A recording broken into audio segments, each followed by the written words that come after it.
Hey everyone, in this video I'm going to be covering smart minecart loaders, the pros and cons that are currently associated with the designs, and at the end I'll show you my own version, which is a more compact, I think simple version that improves upon previous iterations. So this first design in front of me is going to be the most simple, kind of most commonplace design out there.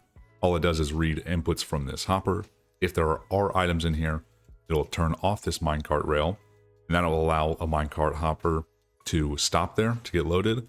However, if you have more than 5 stacks, this hopper will not be empty and this signal will always be off. So if you got a really small farm or your early game survival, this is a good design to go with. But once you start getting larger systems, this doesn't quite get the job done. Instead, people have started creating smart minecart loaders. This first design here is by a YouTuber called NanoRex.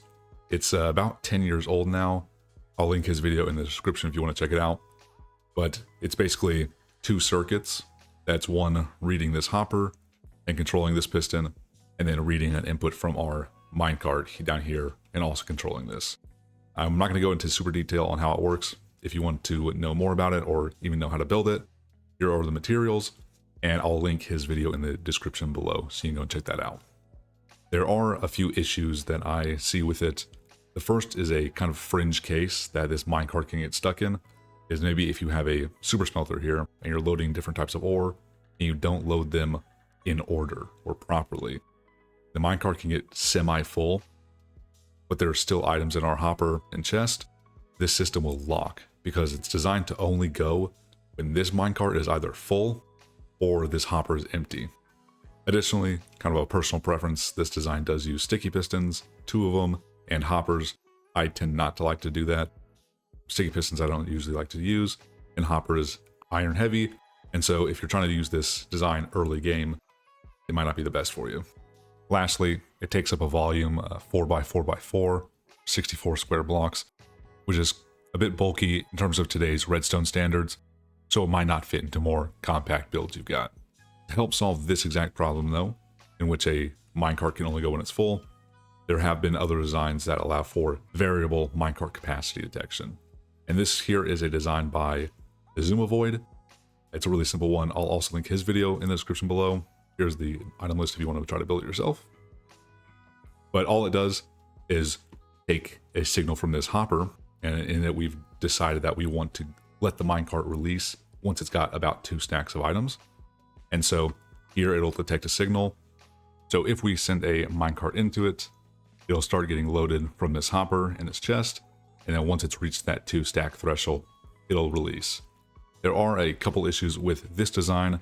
The first is kind of a smaller case that, let's say your items are all empty from your input, but we don't quite reach our threshold of items here. It'll lock this minecart in. It won't be allowed to move, just like that one. Additionally, if we add more items into this hopper, we can see that it goes really, really slow, just by the way the hitboxes are aligned.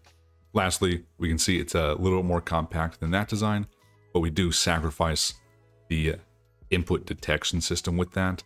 This one's 3x4x4, and so it's 48 square blocks, but I think we can make one more compact and combine the best of both worlds here. So here is the design that I came up with. Here is the material list you'll need. You'll need 12 building blocks at the least, 3 rails. One has to be a detector rail. This one doesn't have to be powered. You can use a redstone block. You could also use a lever. I've got a fence gate, 2 chests for my input, and then 3 comparators, 2 repeaters, a torch, a barrel, and then a target block, and then 2 redstone dust. A target block is really easy to make. All you need is 9 wheat for a hay bale, and then 4 redstone dust to make a target block. So on a high level, this design looks a little bit complicated with redstone, but it's really not. There's just a lot of kind of repeaters and comparators to get it into a smaller space, and without having so many moving parts like pistons.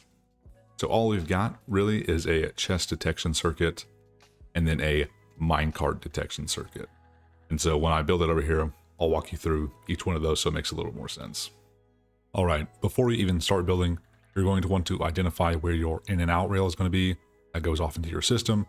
And then from there, you're going to clear out an area of 4 wide, 3 deep, and then 3 tall.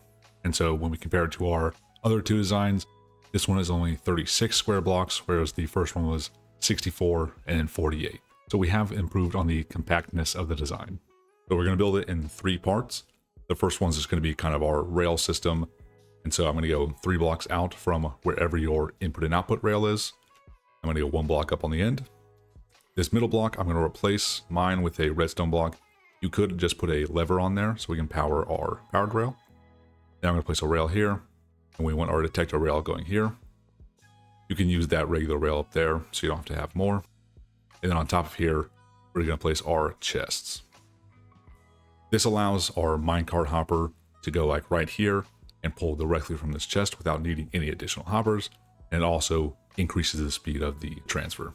The last thing you'll need on here is above our powered rail block, I'm going to place a fence gate.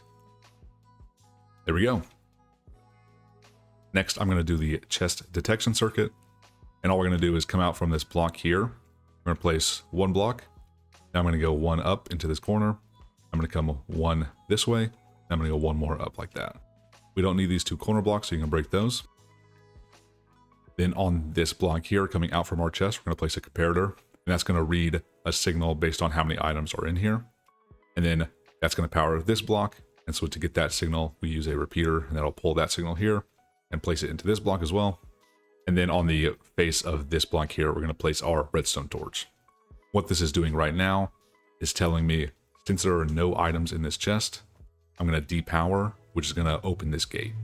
And that's exactly what I want, because if I have no items here and my minecart still has items, let's say, I don't want that stopping here and wasting time. I want that minecart to keep going and filling up whatever system I have down the line. And so this will keep the gate open. If, for example, we place a block in here, it'll say, hey, stop a minecart here. Don't let it go until it takes these items. If we do want our minecart to go, even if there are still items in here, the second circuit we build here will detect how many items are in that minecart and allow it to go based on our needs. So to build the last circuit, or the minecart detection circuit, I'm basically going to fill this little gap here. So from this detector rail, I'm going to place 1 block out here. And then in this corner, I'm going to place a 2x2 square. Next, from our detector rail, we're going to place a comparator facing into this block. And it's kind of just like the circuit up top, where we're taking a signal from here, powering this block. And we need to pull that signal using a repeater down here. And then instead of going into a block again, we're actually going to go into a redstone dust here. Now this circuit is actually going to be powering this gate on based on a signal strength going into this comparator. And so we need to make that signal strength comparison. So I'm going to place a barrel right here, and then a comparator facing out of it and into this comparator. This is effectively doing the same thing that the hopper did in Xisuma's design. We can load it with a signal strength. Let's say we want it to be about half. Then it's feeding that signal into this comparator here. And if we have a minecart here, it'll fill until it gets to about half.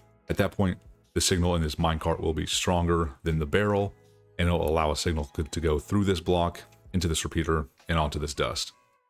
We then want to take that dust up and power this gate somehow.